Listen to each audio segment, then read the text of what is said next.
Hello guys, welcome back to Python Crash Course. In this video, we are going to talk about loops in Python, one of the most powerful and essential tools in programming. Have you ever needed to repeat a task multiple times? Maybe like sending emails, processing data, or even printing a series of numbers. So writing the same code repeatedly would be really hectic. So that's where loops coming. So let's try to understand with some example. So maybe now here if I want to print basically the numbers from 1 to 5. So you might write something like this: print 1, print 2, print 3, similarly print 4 as well as 5. Okay, but imagine doing this for 100 times or even 1000 times. So this is practically not possible. It's impractical, right? So with a loop, you can achieve the same thing in just a few lines of code. Let's also try to observe one more example.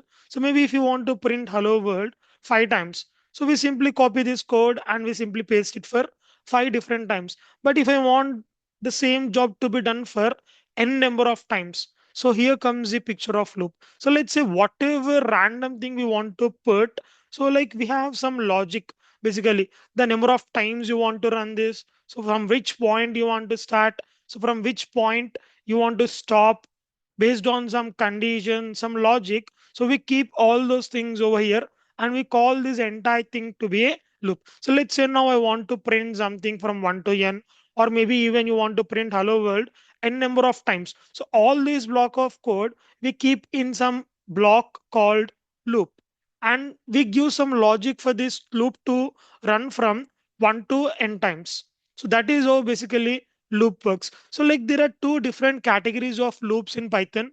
So the first category I would say for loop, and the second category would be while loop. So let's try to learn more about these two different loops in the next video. So thanks for watching. See you guys in the next one.